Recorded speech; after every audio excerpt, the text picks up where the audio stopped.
بسم اللہ الرحمن الرحیم۔ محترم سامعین، اللہ رب العزت کا عظیم احسان اور کرم ہے کہ اس کریم ذات نے ہمیں اپنے پیارے حبیب حضرت محمد الرسول اللہ صلی اللہ علیہ وسلم کا امتی بنایا۔ اللہ تعالیٰ کا یہ بھی عظیم احسان اور کرم ہے، حضور اکرم صلی اللہ علیہ وسلم کے صدقے اللہ نے ہمیں ایمان والی دولت عطا فرمائی، اپنے ان نیک بندوں میں شامل فرمایا جو ایمان لانے والے ہیں۔ حضور اکرم صلی اللہ علیہ وسلم کو اللہ تعالیٰ نے بہت ساری خصوصیات سے نوازا ہے، جیسا کہ ختم نبوت یہ حضور اکرم صلی اللہ علیہ وسلم کا اعزاز ہے اور آپ کی خصوصیت ہے۔ آپ کو اللہ تعالیٰ نے بہت ساری خصوصیات سے نوازا ہے۔ مسلم شریف کی روایت ہے جس میں خود حضور اکرم صلی اللہ علیہ وسلم نے اپنی 6 خصوصیات کو ذکر فرمایا۔ حضرت ابو ہریرہ رضی اللہ تعالیٰ عنہ روایت کرتے ہیں ان رسول اللہ صلی اللہ علیہ وسلم قال، حضور اکرم صلی اللہ علیہ وسلم نے ارشاد فرمایا، فضلت علی الانبیاء بست، مجھے تمام انبیاء علیہم السلام پر 6 باتوں کی وجہ سے فضیلت دی گئی ہے، یعنی 6 باتوں میں مجھے فضیلت دی گئی۔ پہلی چیز، اعطیت جوامع الکلم، مجھے جوامع الکلم دیے گئے۔ جوامع الکلم کا مطلب یہ ہے کہ الفاظ تھوڑے ہوں لیکن ان کے معانی زیادہ ہوں۔ نبی کریم صلی اللہ علیہ وسلم کے فرامین کو دیکھا جائے تو حقیقت ہی ایسے ہی ہے کہ آپ کی ایک ایک حدیث پاک ایسی ہوتی تھی کہ اس میں علم کا ایک سمندر ہوا کرتا تھا، جیسے انما الاعمال بالنیات۔ اب یہ ایک حدیث پاک ہے لیکن پورے دین کے تمام شعبوں کو یہ شامل ہے، چاہے وہ عبادات ہوں، چاہے معاملات ہوں، چاہے معاشرت ہو، چاہے اخلاقیات ہو۔ تو حضور فرما رہے ہیں مجھے جوامع الکلم دیے گئے، یہ میری پہلی خصوصیت ہے۔ دوسری بات آپ نے ارشاد فرمائی، وَنُصِرْتُ بِالرُّعْبِ، رعب کے ذریعے میری مدد کی گئی۔ اللہ نے حضور کو خاص رعب عطا فرمایا تھا، مخالفین پر آپ کا رعب جب آتا تھا تو وہ مغلوب ہو جاتے تھے، شکست ہو جاتی تھی ان کو۔ تیسری خصوصیت، وَأُحِلَّتْ لِيَ الْغَنَائِمُ، میرے لیے مال غنیمت کو حلال کیا گیا۔ پہلے امتوں کے لیے، انبیاء کے لیے حلال نہیں تھا، اللہ تعالیٰ نے حضور اکرم صلی اللہ علیہ وسلم کو یہ خصوصیت عطا فرمائی۔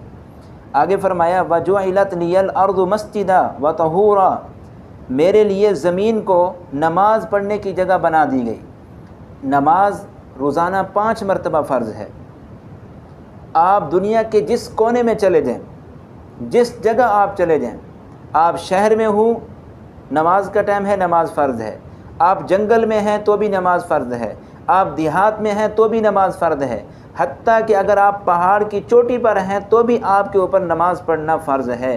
اگر پہاڑ کی چوٹی پہ ہیں، آپ نے نماز پڑھنی ہے تو وہاں فرض ہے، آپ نے نماز وہاں بھی ادا کرنی ہے۔ اور آگے فرمایا، وَطَهُورًا، میرے لیے زمین کو پاک بھی کر دیا گیا، اس مٹی کو پاک بھی کر دیا گیا۔ اب پہاڑ ہے، وہاں پانی نہیں ہے، آپ تیمم کر کے نماز ادا کر سکتے ہیں۔ تو یہ حضور اکرم صلی اللہ علیہ وسلم کی خصوصیت ہے، آپ کی برکت اللہ تعالیٰ نے اس امت کو بھی عطا فرمائی ہے۔ آپ دنیا کی جس جگہ چلے جائیں، آپ نماز پڑھنا چاہیں تو اس جگہ نماز پڑھ سکتے ہیں۔ آگے فرمایا 5ویں چیز، وَأُرْسِلْتُ إِلَى الْخَلْقِ كَافَّةً، وَأُرْسِلْتُ إِلَى الْخَلْقِ كَافَّةً، کہ تمام مخلوق کی طرف میں نبی بنا کر بھیجا گیا ہوں۔ پہلے جو انبیاء علیہم السلام تھے، کوئی نبی ایک علاقے کے لیے، کوئی نبی کسی ایک خاص قوم کے لیے، کوئی نبی کسی خاص شہر کے لیے تھا، لیکن حضور اکرم صلی اللہ علیہ وسلم کو جب اللہ تعالیٰ نے نبوت عطا فرمائی، آپ کو اس دنیا میں بھیجا، آپ کو رحمت للعالمین بھی بنایا۔ انسانوں کے بھی نبی ہیں، حیوانات کے بھی نبی ہیں، نباتات کے بھی نبی ہیں، جمادات کے بھی نبی ہیں، چرند پرند ہر چیز کے آپ نبی ہیں، جنوں کے بھی نبی ہیں، بلکہ اللہ تعالیٰ نے آپ کو یہ خصوصیت عطا فرمائی، آپ امام الانبیاء بھی ہیں۔ جناب نبی کریم صلی اللہ علیہ وسلم تمام انبیاء کے بھی نبی ہیں، تمام انبیاء کے امام بھی ہیں۔ تو یہ اللہ تعالیٰ نے آپ کو خصوصیت عطا فرمائی ہے، یہ آپ کی بہت بڑی فضیلت ہے۔ اور چھٹی چیز آپ نے فرمایا، وَخُتِمَ بِيَ النَّبِيُّونَ، کہ مجھ پر انبیاء علیہم السلام کا جو سلسلہ تھا ختم کر دیا گیا۔ آپ آخری نبی ہیں، یہ بھی آپ کی خصوصیت ہے، آپ کا یہ اعزاز ہے۔ عقیدہ ختم نبوت قرآن مجید کی 100 آیات اور جناب نبی کریم صلی اللہ علیہ وسلم کے 210 فرامین سے ثابت ہے۔ اس لیے اس عقیدے کے تحفظ کے لیے حضرات صحابہ کرام سے لے کر آج تک پوری امت اس عقیدے کے تحفظ کے لیے قربانی دیتی چلی آ رہی ہے۔ انشاءاللہ العزیز میں بھی عزم کرتا ہوں، میں خود، میری اولاد، میری نسل، میرا سب کچھ حضور اکرم صلی اللہ علیہ وسلم کی عزت، آپ کی ناموس، آپ کے ہر چیز، ہر ادا کی حفاظت کے لیے قربان ہے۔ اللہ تعالی ہمیں پیارے نبی صلی اللہ علیہ وسلم کی حقیقی محبت نصیب فرمائیں، آپ کی اتباع نصیب فرمائیں، اور پھر آپ کی ناموس کے لیے، آپ کی ختم نبوت کے لیے ہمیں اپنا سب کچھ قربان کرنے کی توفیق نصیب فرمائیں۔ وآخر دعوانا الحمدللہ رب العالمین۔